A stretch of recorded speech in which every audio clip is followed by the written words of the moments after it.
palavra de Deus diz assim, irmãos e irmãs: pois assim diz o alto e sublime, que vive para sempre e cujo nome é santo.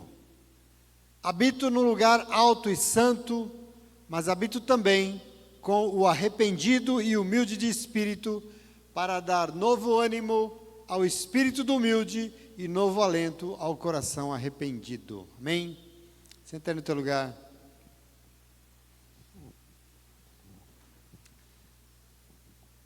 Então, uma das questões teológicas mais assim complicadas de se responder é sobre a habitação de Deus, né? Onde é que Deus está, né? Onde é que Deus mora? Onde é que Deus habita? Por quê? Porque quem sabe onde Deus habita é um privilegiado, né? É uma privilegiada. Porque somente quem sabe onde Ele está vai conseguir acessá-lo. Né? É uma condição para você chegar a Deus, é saber onde Ele está, onde Ele habita. As religiões dizem que detêm o privilégio dessa informação, e por isso só elas sabem onde Deus está. Inclusive, nós só vamos acessar Deus se a gente passar por elas, né? Por as religiões. Essa é uma lógica religiosa. E as pessoas têm muita dificuldade de saber isso, onde Deus está. E isso não é à toa, porque afinal de contas Deus é espírito e Ele é infinito. Então, normalmente a gente pensa que Deus não ocupa um lugar específico no espaço, mas Ele ocupa todos os lugares, em todos os espaços, né? Uma coisa meio óbvia de pensar.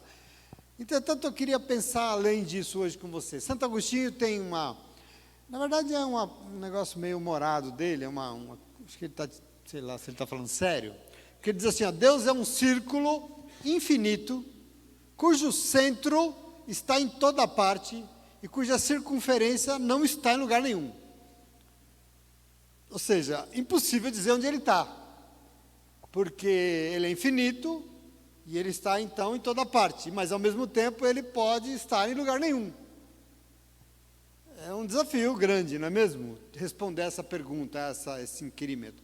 Tem um filósofo, um padre filósofo estadunidense, ele é jesuíta, William Clark, ele afirmou que se Deus não estiver em todos os lugares, Ele não é Deus verdadeiro em lugar nenhum.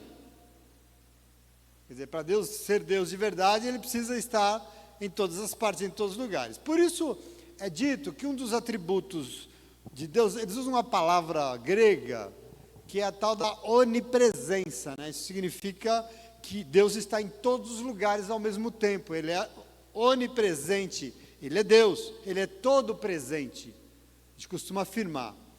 Agora, pensando ainda sobre este lugar onde Deus está, nós também dizemos que Deus é transcendente. Transcendente é dizer que Ele vai além de todos os limites. Nada pode ser superior a Deus aonde Ele pode ir. Ele transcende tudo. Então Ele é onipresente, ou seja, Ele está em todos os lugares, e Ele é transcendente. Transcendente porque Ele supera todos os limites de lugares. E isso é importante a gente entender, essa transcendência, porque para responder a questão sobre a habitação de Deus, a primeira resposta, então, é que Deus não pode se limitar a qualquer lugar no espaço, e nem está limitado ao tempo, porque em sua transcendência Ele habita a eternidade, né? Onde é que Deus mora? Deus mora na eternidade. Deus está no seu trono de glória eterno nos mais altos céus. Você quer procurar Deus, é lá que Ele está. Mas não só, porque domingo nós aprendemos aqui que Deus não está onde nós dissemos. Deus, por exemplo, não está, Ele não é o que a gente diz, mas Ele se revela através da palavra dEle, não é isso que nós aprendemos? Então eu quero hoje entender, a partir da palavra dEle, e eu lendo, eu entendo de uma forma muito amorosa e linda, que Deus decidiu também ser imanente. Além de ser onipresente, transcendente, Ele decidiu ser imanente. Ou seja, Ele, o Deus soberano, também está contido na natureza. Ele pode ser achado, Ele pode ser experimentado. É possível ao ser humano, por exemplo, ter Deus ao seu lado. Porque Ele decidiu ser também imanente. E assim eu li para vocês hoje um texto de Isaías, um versículo de Isaías, que diz que Deus escolheu, por sua própria vontade, habitar no coração, na vida daqueles e daquelas que se arrependem e que são humildes de espírito. Né? Vai entendendo esse Deus que quer habitar tanta coisa. Onde é que ele está? Onde é que ele mora? Onde é que a gente pode encontrá-lo, né? Então, veja, a primeira morada desse Deus Altíssimo é a eternidade. São os mais altos céus. E nessa dimensão que a gente não consegue definir, é descomunal, nós até podemos ser encontrados por Ele. Mas existe uma dificuldade, porque nunca nós vamos conseguir sondar de fato onde é isso, né? O tamanho disso. É eterno, é infinito, a gente não consegue entender. E aí pode-se até dizer que ele vive no palácio absoluto daquilo que é inescrutável, que não está ao alcance ao nosso entendimento. Como é que nós vamos entender a morada de Deus nos mais altos céus? Está fora da nossa compreensão racional e lógica. É difícil para a gente definir. Ele é o eterno, escondido da nossa mente, da nossa capacidade de entender. Ele é grande demais para a gente compreender. É grande demais para a gente entender onde é que ele mora. Mas veja, exatamente com essa grandeza, e aliás é interessante que o apóstolo Paulo se deparou com isso em dado momento, que ele olhou para Deus, onde é que está Deus, onde é que Deus habita, e ele, em Romanos 11:33, ele deu uma declaração, que ele está abismado, porque ele diz assim, ó profundidade de riqueza, tanto da sabedoria, quanto do conhecimento de Deus, quão insondáveis são os seus juízos, quão inescrutáveis são os seus caminhos, como é que eu posso entender Deus? Ele é grande demais. Como é que eu sei onde Deus está? Então Deus habita em lugares que pela nossa capacidade racional é difícil para a gente conhecer de verdade. Mas veja, você precisa entender que existe um amor de Deus assim. Então a beleza da palavra de Deus é que existe uma segunda morada desse Deus que é alto e sublime. Ele acertou assim também morar numa casinha, num casebre. Ele que habita os mais altos céus, lugares inescrutáveis, a eternidade, ele também resolveu habitar um casebre. Se Deus habita lugares insondáveis, lugares eternos, ele escolheu também habitar numa cabaninha cheia de buraco, de falhas, ele escolheu habitar no coração humano. E nós precisamos entender isso, porque se a gente não sabe onde Deus está, a gente não acessa Deus, entende? A gente tem muita gente que é religiosa que fica buscando Deus no céu e ele lá realmente está, mas não encontra nunca, não acha, não é efetivo, não é vivo, não, né? Então nós precisamos entender isso, nós precisamos compreender esses lugares.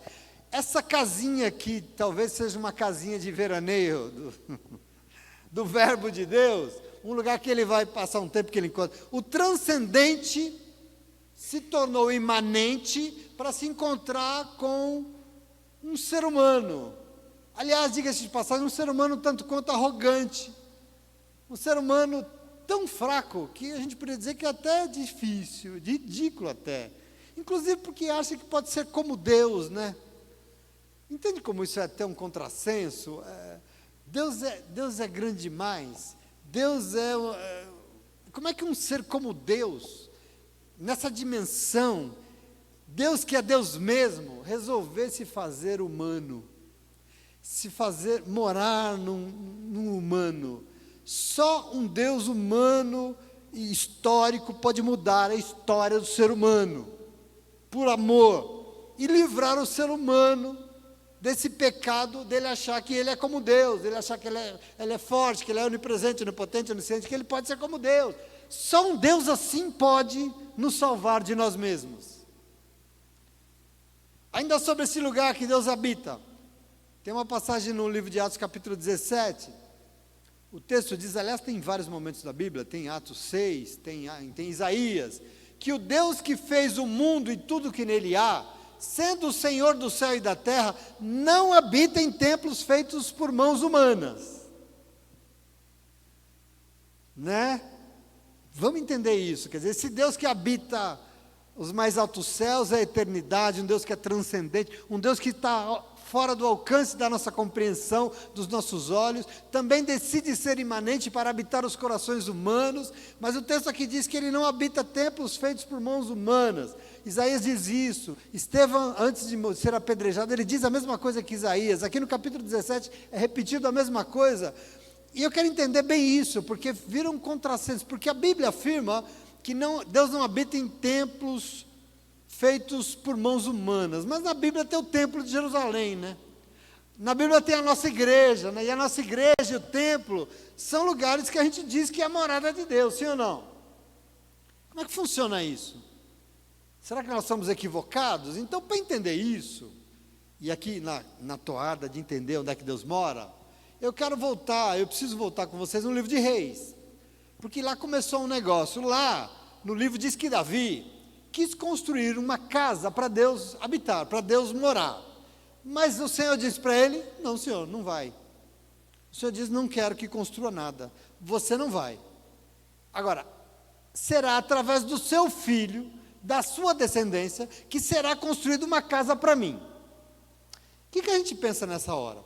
Quando a gente pensa, vamos construir uma casa para Deus, a gente pensa em já levantar os blocos, o teto, né?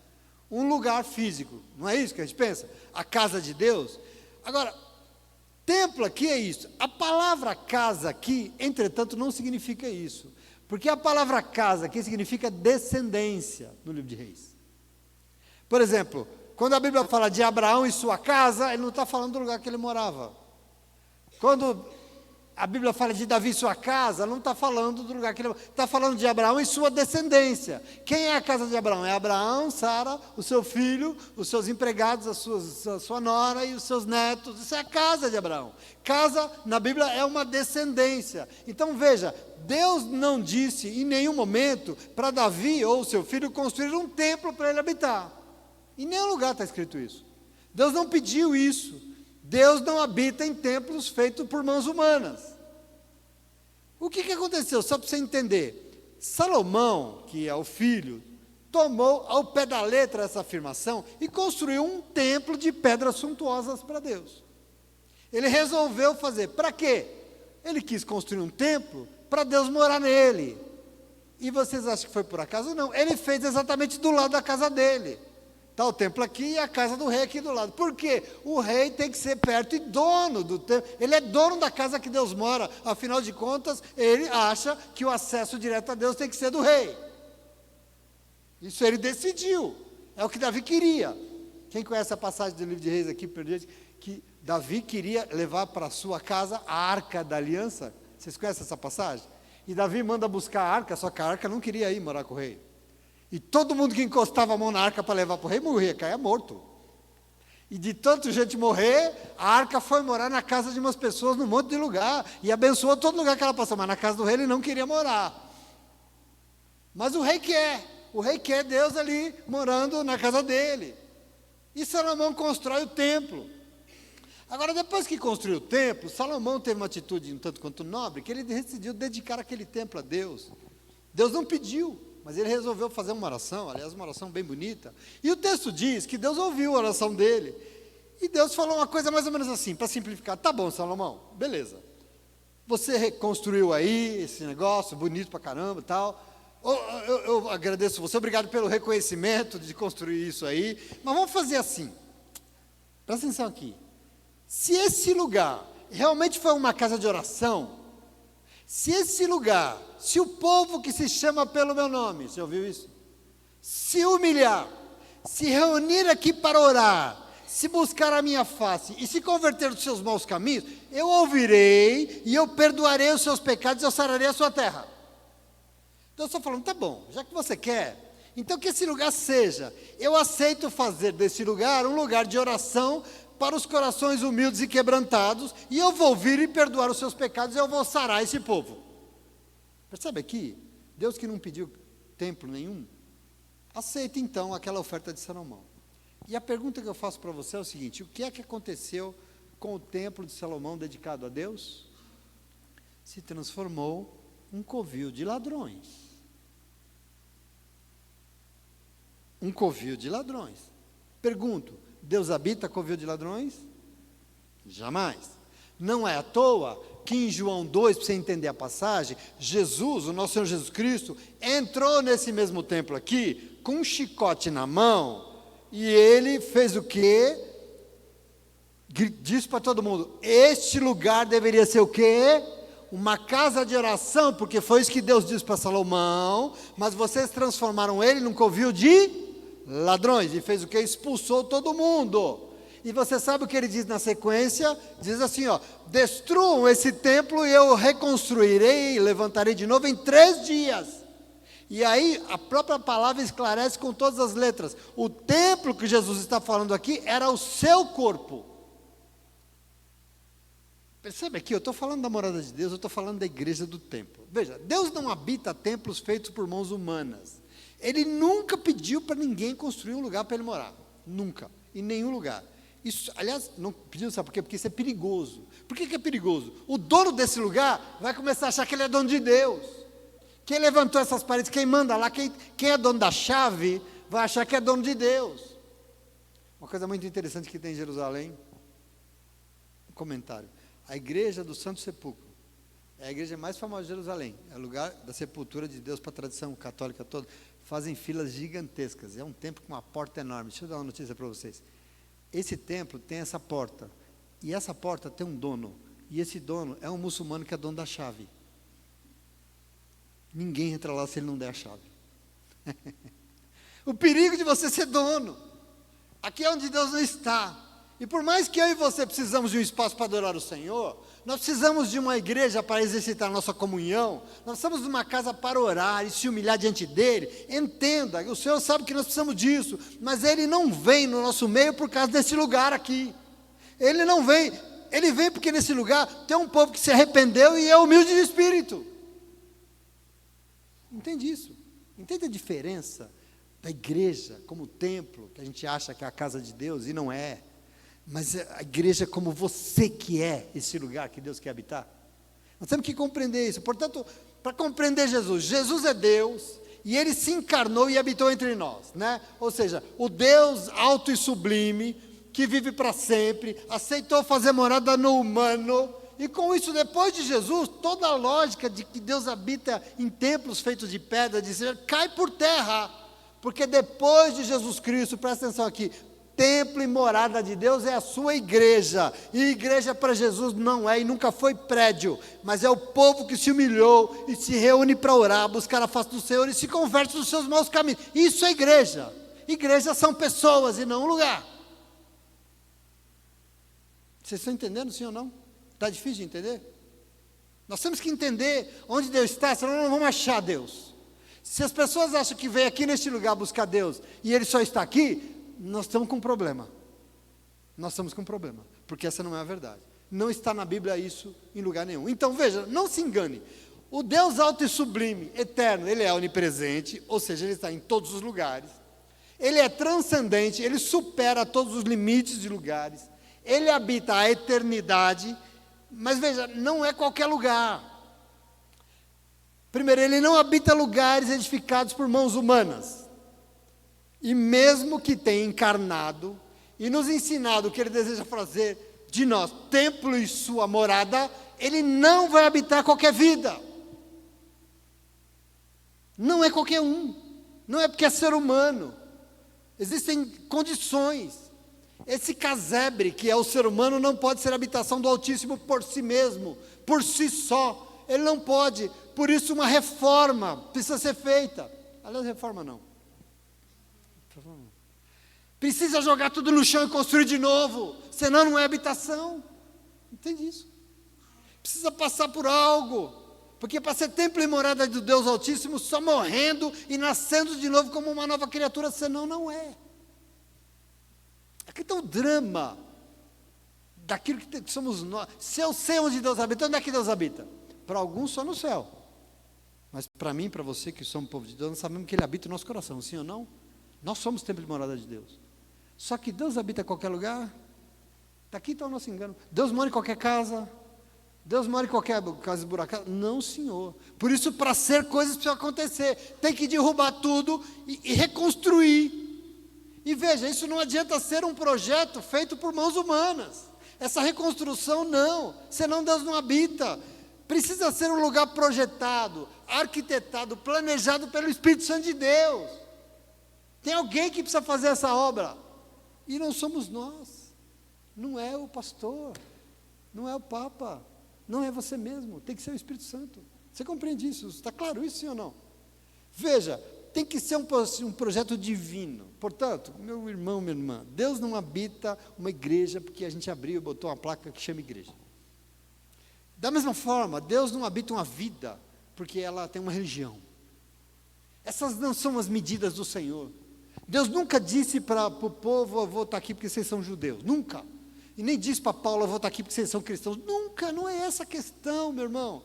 Existem condições para esse lugar ser uma morada de Deus. E nós temos que entender isso. Já de minha parte, eu fico abismado, porque eu não consigo imaginar o tamanho da bênção que é ter o Senhor soberano, altíssimo, sublime, eterno, habitando a minha vida.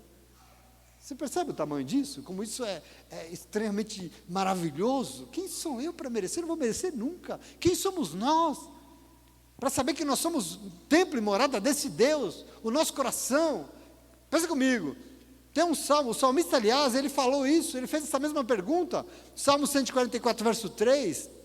Ele perguntou assim: Senhor, quem é o ser humano para que te importes com ele, ou o filho do homem para que por ele o Senhor se interesse? Quem somos nós? Percebe como é inescrutável? É impossível para a nossa razão entender os motivos de Deus. Só Ele.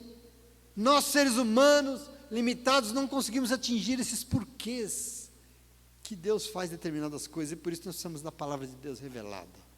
Veja, João 14, sobre isso, a partir do 21 diz assim, ó: aquele que tem os meus mandamentos e os guarda, esse é o que me ama, e aquele que me ama será amado de meu Pai, e eu o amarei, e me manifestarei a ele. E disse-lhe Judas, não Iscariote: Senhor, de onde vem que te dás a manifestar a nós e não ao mundo? Jesus respondeu e disse-lhe: se alguém me ama, guardará a minha palavra, o meu Pai o amará, e nós viremos para ele e faremos nele morada.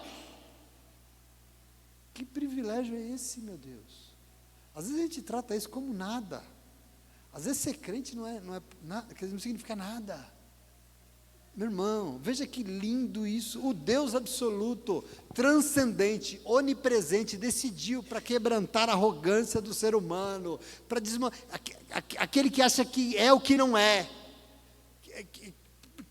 ele quer chegar à dimensão de Deus, ele acha que ele pode mandar na vida dos outros, que ele quer se impor, ele quer humilhar, mostrar que é superior. Mas por pura misericórdia, o Senhor escolheu habitar em sua vida. Isso não é pouco, presta atenção. Deus quis mostrar que toda essa presunção nossa não serve para nada, tem que ser destruída, tem que cair por terra. Por quê? Porque eu quero morar aí com você, eu quero morar dentro de você, eu quero morar no teu coração. Isaías 30, 14, é um pouco desse processo que acontece na Bíblia, acontece na nossa vida, aconteceu comigo.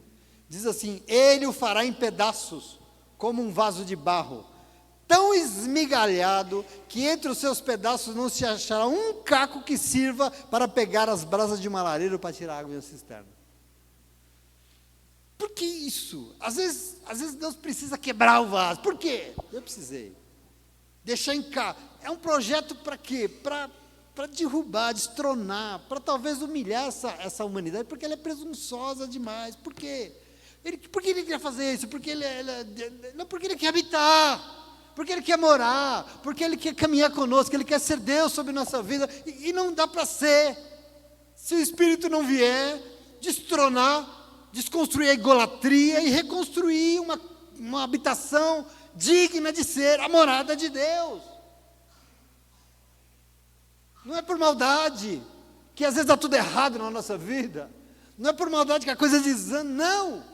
Deus está querendo desmontar para construir algo completamente diferente, porque Ele quer morar, e quando Ele morar, você vai ver que tipo de vida vai ser a nossa. Compreende isso? Está claro isso para vocês? Então, já que Deus não habita em templos feitos por mãos humanas, só tem um jeito: ser humano precisa ser reconstruído por mãos divinas. Sabe a história de Jeremias? Desce à casa do oleiro, vê ele trabalhando, o oleiro está lá sentado na roda, moldando um vaso de barro. Em dado momento o barro não está bom, ele quebra, e o oleiro faz o quê? Maceta, quebra e faz de novo o vaso. Está aqui o que Deus faz com as nossas vidas. Por que Ele faz? Ele faz porque nós temos que ser reconstruídos, para transformar e para realmente virar a igreja do Senhor, para ser esta morada que o Senhor quer habitar. E assim, nesse processo, sabe o que isso acontecer? Nós temos que passar pela cruz. Lembra de Jesus? Cristo se fez humano e fez o quê? Passou pela cruz.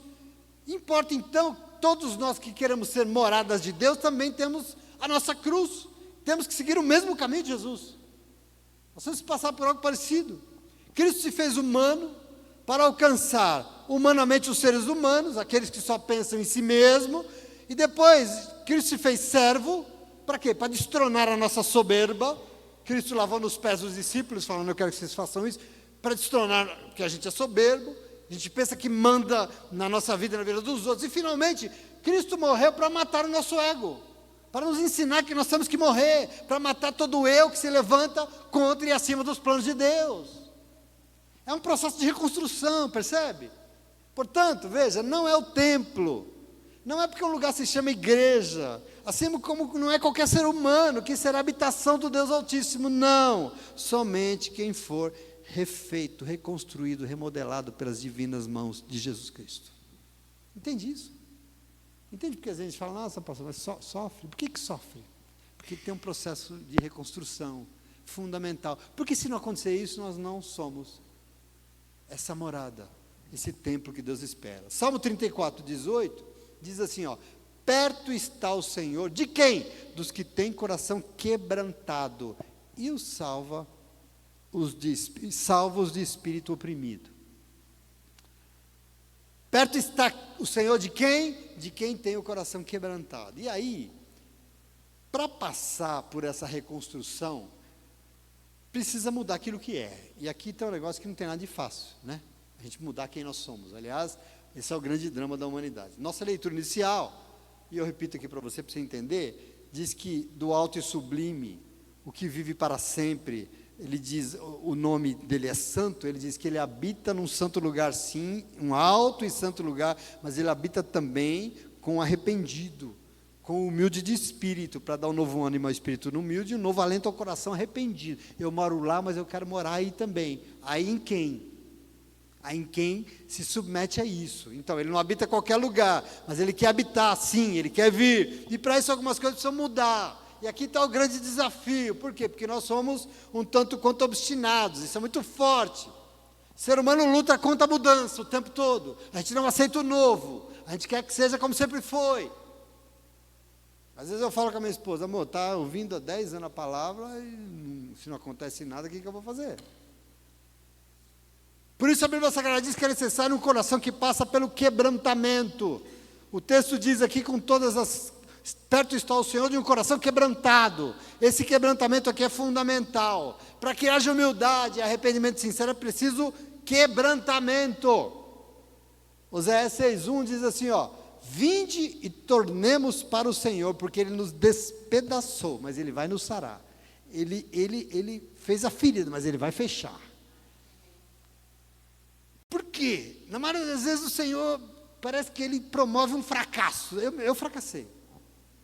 Ele promove o nosso fracasso. Ele tem que nos quebrar, como disse, em caquinhos pequenos, não por maldade, mas porque a gente é muito forte, por isso nós seremos humilhados. Porque essa nossa autossuficiência não serve para Deus morar. Você acha que é à toa que a gente passa, às vezes, vergonha naquilo que a gente acha que a gente é melhor? Né? Às vezes dá errado exatamente naquilo que você acha que você mais sabe. Os discípulos estão na beira do mar, frustrados, lavando e consertando rede, porque tudo que eles sabiam era pescar. E deu tudo errado. E é nesse momento que Jesus chama. Às vezes você acha que é por acaso que dá tudo errado, é exatamente onde você acha que você se garante. Precisa haver quebrantamento. Sabe por quê? Porque os ouvidos quebrantados são os únicos capazes de ouvir e receber a mensagem, a palavra de Deus. Se não é um coração quebrantado, não aceita, não se rende a ela. A reconstrução demanda um quebrantamento. E quebrantar, sabe o que significa? Quebrar mesmo. Dói. Dói. Precisa quebrar. Principalmente tirando de nós esse chapéu meio soberbo, assim, que a gente achando que a gente é uma coisa que a gente não é. Queridos, presta atenção, nada além da cruz de Cristo pode tirar de nós essa altivez do pecado que existe dentro do coração humano. Essa coisa de, sabe, que às vezes você não trata o outro devidamente, essa coisa de se achar. que o mundo está cheio. Só a cruz é capaz de nos livrar disso. A pregação das boas novas, o evangelho só tem sentido se a pessoa estiver vivendo um momento enrolado. Só se estiver em maus lençóis. Aí a Bíblia faz todo sentido. Aí o coração quebranta, a pessoa quebra, e ela abre os ouvidos, e ela é só atenção, e os olhos brilham diante da palavra. E quando está lá se achando, meu filho, a palavra vem, ai, nossa, que legal, né? Ai, glória a Deus. E não acontece nada. O nadador só grita por socorro quando ele não tem força mais e ele está afundando. Aí ele grita. Enquanto ele está andando sobre as águas, ele não grita, não. É igual ao avião, né? Quando o avião quando o avião pega uma turbulência, que a gente joga a nossa arrogância de lado e a gente vê a nossa inutilidade. O que você pode fazer dentro do avião que está caindo? Nada. E aí, você não tem como segurar o avião, que você grita e clama, Deus me ajuda, Deus me socorre. Parece que para quebrar essa coisa humana, a gente está no pior. Infelizmente. Por isso nós precisamos ser quebrados. Por isso a proclamação do Evangelho atinge apenas os quebrantados, desculpa. Porque a altivez nos impede de receber a palavra de Deus. Isto é aqueles que já fizeram de tudo e não tiveram êxito nenhum, tal, e se não quebrar. Percebe aqui o problema? Deus permite a nossa quebra, a falência dos nossos planos, pois assim nós vamos parar de confiar em nós mesmos. Você entende porque não é maldade de Deus, você não está abandonado, não é que Deus está indiferente, não é que Deus não se importa, não. É porque para você confiar em Deus, você tem que parar de confiar em você. Para Deus estar aí dentro e te ajudar, você tem que deixar de ser Deus aí dentro, em nome de Jesus. Isso é fundamental. Por isso nós dizemos que nós somos quebrantados pela graça de Deus, através de Jesus Cristo, e essa é a verdade. Às vezes você não entende porque as pessoas só se rendem ao Senhor depois que perdeu tudo, né?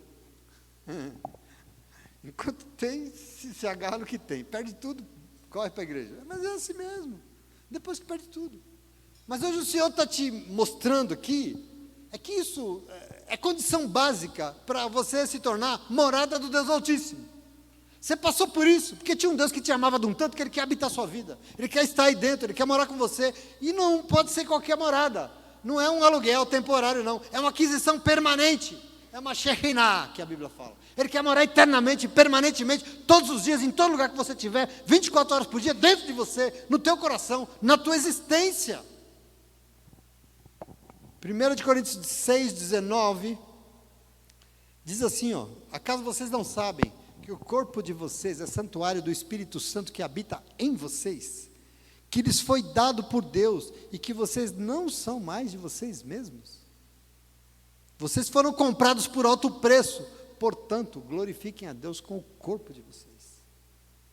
Nós não podemos nos tratar de qualquer jeito e fazer isso de qualquer maneira. Nós somos o que nós somos a igreja, nós somos templo e morada do Espírito de Deus em nome de Jesus. Isso só uma pessoa quebrantada é capaz de fazer, só o quebrado. Só quando a gente não tem mais força para nada que nós vamos poder nos tornar morada permanente de Deus. E não é porque está na igreja não, esquece isso. Ah, mas eu vou na igreja, tá bom, mas e em que condição você vai? Deus habita aí nas tuas atitudes? Antes de viver pela fé, o ser humano vive pela sua autoconfiança. Antes de confiar em Deus, ele confia em si mesmo. Agora entenda uma coisa, tudo aquilo que para nós é alto, é do próprio nosso ser humano caído, é o contrário com a obra do alto, entende assim? O que é alto, nós somos autossuficientes, é o contrário do que vem do alto, e isso tem que ser evitado. Isso tem que ser caído por terra. Por exemplo, a autoestima é um negócio muito importante. Nós temos que ter autoestima para viver. Mas se tem uma visão de si mesmo elevada demais, ser exaltado demais, precisa demolir isso. Precisa dar uma marretada e jogar no chão em nome de Jesus. Porque o nome diz é egocentrismo. A pessoa tão centrada, ela se acha tanto. E a gente não pode esquecer que o Altíssimo habita a eternidade, sim, mas Ele decidiu também habitar os corações arrependidos e humildes de espírito, não os altivos, não os que se acham demais, não os que se acham que pode tudo. Isso é condição de entender. O Salmo 51, verso 17, testifica isso, porque diz assim, ó, sacrifícios agradáveis a Deus são o espírito quebrantado, coração quebrantado e contrito, arrependido, né? Isso não desprezarás, ó Deus. A palavra contrito aqui é arrependido, tá? Isso é o que importa para o Senhor, essa oferta que precisa ser dada no altar do Senhor. Esse coração quebrantado, arrependido, humilde, e isso Deus jamais despreza, nós temos que tomar. Quem se autoestima demais, não estima a estimativa do alto, não está na vida dele. Ele tem uma autoestima grande, aquilo que é alto não é de Deus. Então quando Deus vem habitar no arrependido e no humilde, é porque esse aí quebrantou o seu ego, é porque ele e aceitou renovar tudo, e passou a viver sob a lógica do alto, e por isso a partir daí, ele não pode mais confiar em si mesmo, entende? Porque se ele confia nele mesmo, se ele usa as suas próprias ferramentas, como é que Deus vai morar? Como é que Deus vai habitar? Como é que ele vai ser templo e morada? Paulo diz em Gálatas 2:20, eu já estou crucificado com Cristo, e aconteceu o que então? Eu já não vivo eu, mas é Cristo que vive em mim. E a vida que agora vivo, na carne, vivo na fé do Filho de Deus, o que me amou e se entregou a si mesmo por mim. Percebe esse desconstruir humano e essa reconstrução como um lugar para Deus estar, para Deus morar? Então, não mais eu, mas Cristo, é a proposta de Deus para fazer de nós a sua morada. Só tem um jeito, Cristo tem que ser visto em nós. É o que Paulo está dizendo aqui em Gálatas 8, porque é o único jeito de nós sermos essa morada, de Deus habitar. O grande milagre do Evangelho é orar para esse ser humano falho, fraco, limitado, essa carcaça, e ver o Espírito de Deus morando nele. Isso é um milagre, isso é uma bênção, isso é uma dádiva maravilhoso. Não dá para medir isso, querido. Nós olhamos e vemos que o corpo é de um ser humano, mas eu não sei, naquela casa mora algo diferente. É um ser humano, mas tem algo de divino nele, tem algo de divino nela. Os vizinhos vão olhar para aquela casa e pensar, as paredes estão meio, descascadas. As paredes estão meio furadas. Mas dentro dessa casa brilha uma luz que é maravilhosa. Por fora nós somos isso mesmo, nós somos falhos, sujeitos ao pecado, nós ainda somos imperfeitos, mas dentro de nós tem que morar algo que é perfeito, tem que habitar Jesus Cristo. Você entende isso? E essa mudança que vai acontecendo a partir de dentro de nós, que Paulo vai dizer para a igreja de Coríntios, dia após dia, de glória em glória, nós vamos sendo moldados. Quando ele mora aqui dentro, ele vai transformando, ele vai mudando, ele vai nos constrangendo, e a gente vai mudando, a nossa aparência volta a ser aquilo que ele criou. Nós voltamos a ser o ser humano que Deus criou e que ele quer, a sua imagem e semelhança, a saber, parecidos, sendo Jesus Cristo. A palavra falou, domingo, Cristos, Cristo fazendo de nós sendo Cristos. Isso é muito importante que nós temos que entender, entendeu? Essa coisa maravilhosa, embora nós percebamos que a casa não esteja em toda a sua perfeição, nós temos falha, talvez ainda é um velho barraco, as paredes ainda estão esburacadas, mas lá dentro habita algo perfeito e inigualável. Dentro do meu coração habita o Senhor, e é Ele que conduz os meus dias. Isso é maravilhoso. Nós somos templo e morada do Espírito Santo de Deus. Entende isso? Não existe coisa mais maravilhosa do que ver Cristo, Deus Altíssimo, habitando e vivendo numa pessoa quebrantada, arrependida e humilhada pela graça de Deus. Isso é maravilhoso demais. Brota gratidão. Lê de novo o que Paulo falou. Acaso não sabem que o corpo de vocês é santuário do Espírito Santo, que habita em vocês, que lhes foi dado por Deus? Vocês não são mais de vocês mesmos. Vocês têm dono. Vocês foram comprados por um alto preço. Crente é o nome disso. Para a nossa lógica racional, isso é um absurdo. Para as nossas medidas, dizer que o Deus absoluto habita em nós, coloca dentro de nós a sua plenitude. Essa afirmação de Paulo aqui, ela esbarra na nossa lógica, nosso pensamento limitado. Mas mesmo assim, querido, para usar uma analogia para você entender, um recipiente, você pode pegar uma garrafa e encher com a água do Oceano Atlântico. Sabe encher uma garrafa de água do oceano? Ela contém todo o oceano, mas mesmo assim, ela está plenamente cheia da água do mar. Sim ou não? Isso é você. você vai conter toda a glória de Deus? Não, mas você está cheio da porção que Deus coloca em você. Você está pleno, você está transbordante daquilo que Deus é dentro de você. Isso somos nós, essa é a nossa medida. Então, se nós permitirmos ser quebrados pelo Senhor, todos aqueles e aquelas que foram quebrantados por Deus para serem habitação dele aqui na terra, não contém a absoluta dimensão da divindade dentro de si. Lógico que não, nós não somos deuses, não, mas nós estamos plenos porque nós somos habitação divina daquilo que foi possível para nós receber e nós permitimos e nós somos transformados em nome de Jesus, amém? 1 Pedro 2,5 diz, vocês também, como pedras vivas, são edificados, casa espiritual, sacerdócio santo, para oferecerem sacrifícios espirituais agradáveis a Deus, por Jesus Cristo. Nós juntos aqui, somos moradas de Deus, nós somos como pedras, cada um de nós uma pedra viva, participando, fazendo, nos juntando e formando um templo sagrado aqui. Cada pedra viva, unidos juntos em comunhão, eu e você, formamos um edifício espiritual, Pedro está dizendo. Eu e você de mãos dadas, este lugar aqui não é a casa de Deus, você tem que entender isso, a igreja não é a casa de Deus, porque a casa de Deus sou eu e você, nós juntos em comunhão, nós somos a casa de Deus, essa casa aqui é a nossa casa, é a casa que nós nos reunimos para ser a igreja. Ela importa? Lógico que importa, precisa, porque sem ela eu não, né? Mas Deus está aqui por quê? Porque tem ela? Não, Deus está aqui porque temos nós. Porque Ele veio habitar esse lugar, Ele veio habitar a nossa vida, o nosso coração. Uma casa feita pelas muitas casas para ser habitação do Altíssimo. É isso que é este lugar em nome de Jesus. Povo que se arrepende, povo que se humilha, que ora, que se converte dos seus maus caminhos, e assim vive essa manifestação gloriosa de ser a manifestação gloriosa da morada do Altíssimo em nós. Percebe? Então veja, o mistério da redenção nos mostra que Deus nos quebranta para fazer de nós o quê? Uma morada permanente.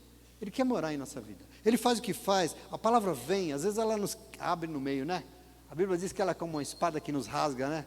Que separa juntas e medulas, pensamentos, né? Alma, espírito. Pois é, por quê? Ele quer transformar, porque Ele quer vir habitar, Ele quer morar.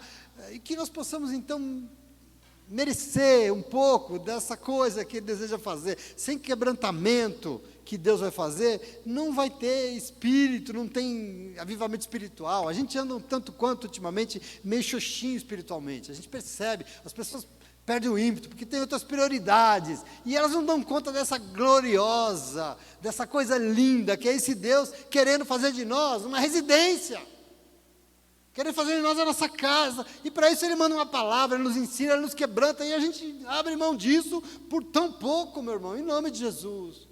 Veja, o Deus Altíssimo, soberano, transcendente, poderoso demais, mora na imensidão da eternidade, sim, a sua morada é insondável, entretanto, por sua própria escolha, escolheu morar, como se fosse uma casa lá de veraneio, num casebre muito imperfeito, que sou eu, que é você. São acomodações que, talvez para Ele, são até desconfortáveis para Deus morar, porque Ele é soberano demais, mas não importa, Ele decidiu fazer de você a sua morada permanente, Ele decidiu habitar a sua vida.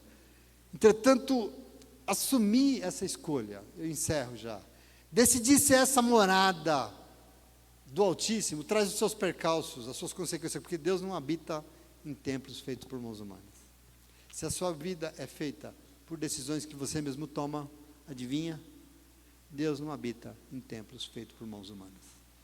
Se o Espírito de Deus não vier, e Ele governar, e Ele destronar, e Ele quebrar, e Ele reconstruir, não tem como Deus morar, ok? Por isso o Senhor diz que Ele mora lá, mas Ele escolheu morar nos corações arrependidos, quebrantados, nos corações humildes, porque é lá que Ele quer morar, em nome de Jesus. Amém? Então não fique triste quando o Senhor dá uma quebradinha, não. Fala, Senhor, quebra mesmo, mas faz de novo, e faz melhor, faz para a tua glória, faz para o Senhor morar aqui, porque eu quero o Senhor morando comigo onde eu estiver. O Senhor vai estar aqui comigo na minha casa, no meu trabalho, onde eu estiver. Eu quero ser templo e morada do Espírito Santo de Deus, porque esse é o teu plano e é para isso que eu estou aqui, em nome de Jesus. Amém? Entendeu? Onde é que Deus mora? Difícil nessa pergunta. Não é difícil nada. Mora aqui, ó. Mora aí, ó. Mora dentro de você. Mora onde está o povo humilde, o povo arrependido, o povo de coração quebrantado, que decide ser dele. E aí Deus vai estar em nome de Jesus. Amém? Entenderam isso? Graças a Deus. Muito obrigado porque você entendeu. Deus abençoe. Se você quiser aplaudir o Senhor.